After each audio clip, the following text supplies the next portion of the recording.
அதிசயங்கள் செய்கிறவர் நம் அருகில் இருக்கிறார். அற்புதங்கள் செய்கிறவர் என்றும் நமக்குள் வசிக்கிறார். 1 பேதுரு 1:3 நம்முடைய கர்த்தராகிய இயேசு கிறிஸ்துவின் பிதாவாகிய தேவனுக்கு, நம்முடைய கர்த்தராகிய இயேசு கிறிஸ்துவின் பிதாவாகிய தேவனுக்கு ஸ்தோத்திரம் உண்டாவதாக, ஸ்தோத்திரம் உண்டாவதாக.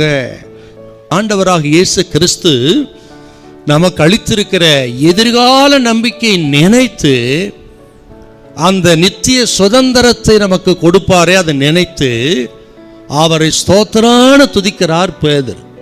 நமது தெரிந்து கொள்ளுதல் ஆச்சரியமானது. ஆண்டவர் நம்மை தெரிந்து கொண்டாரே, அந்த தெரிந்து கொள்ளுதலே ஆச்சரியமானது. ஏன்னு கேட்டா, பவுல் எபேசியர் 1:4 எழுதுறாரு, அந்த தெரிந்து கொள்ளுதல் எப்போ தெரிஞ்சுக்கிட்டாரா? உலக தோற்றத்துக்கு முன்னே கிறிஸ்துவுக்குள் நம்மை தெரிந்து கொண்டபடி. அப்ப நம்ம தெரிந்து கொள்ளுதல் இன்றைக்கோ நேற்றோ அல்ல, உலக தோற்றத்துக்கு முன்னமே கர்த்தர் நம்மை தெரிந்து கொண்டார் என்றால் நமது தெரிந்து கொள்ளுதல் எத்தனை மகத்துவமானது, ஆச்சரியமானது. பிதாவாகி தேவன் தெரிந்து கொள்கிறார், குமாரனை கிறிஸ்து ரத்தத்தால் நம்மை மீட்டெடுக்கிறார், பரிசுத்த ஆவி நம்மை வேறுபிரிக்கிறார். அப்படி திருத்துவம் நமக்குள்ளே கிரியை செய்து ரட்சிக்கப்பட்டவர் தான் நீங்களும் நானும். அப்படி ஒரு தெரிந்து கொண்டது, இந்த ரட்சிப்பெல்லாம் முற்றிலும் இலவசமானது. அது நிரந்தரமானது, தற்காலிகமானது கிடையாது. ஆகவே தான் ஆண்டவர் நம்ம ஸ்தோத்திரம் பண்ணணும், நாம் பெற்ற ரட்சிப்புக்காக, நம்ம தெரிந்து கொள்வதற்காக. நமது நம்பிக்கை ஆச்சரியமானது. என்ன நம்பிக்கை?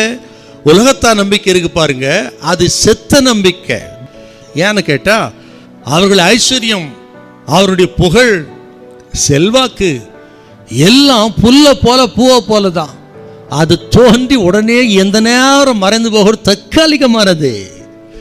ஆனால் கிறிஸ்தவர்களின் நம்பிக்கை, ஆண்டவர் இயேசு ஜீவனுள்ள தெய்வம், மரித்து அடக்கம் பண்ணப்பட்டு 3ஆம் நாள் உயிரோடு உயிருள்ளவராயிருக்கிறார். அவர் உயிருள்ளவர், ஜீவனுள்ளவர்.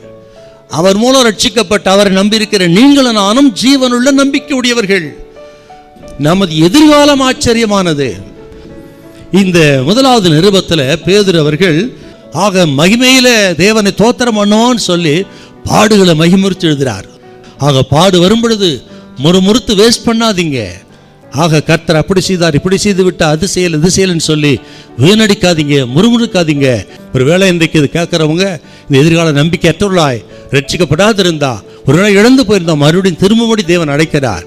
மறுபடியும் திரும்பி இரத்தத்தால் கழுவி சுத்தம் பண்ணி பரிசுத்தப்படுத்தி தேவ பிள்ளைகள் ஆண்டவரை சார்ந்து கொள்ளுங்கள். அந்த எதிர்கால நம்பிக்கை கர்த்தர் கொடுப்பார். கர்த்தர் நம்மை கைவிடவே மாட்டார். ஹல்லேலூயா, ஹல்லேலூயா.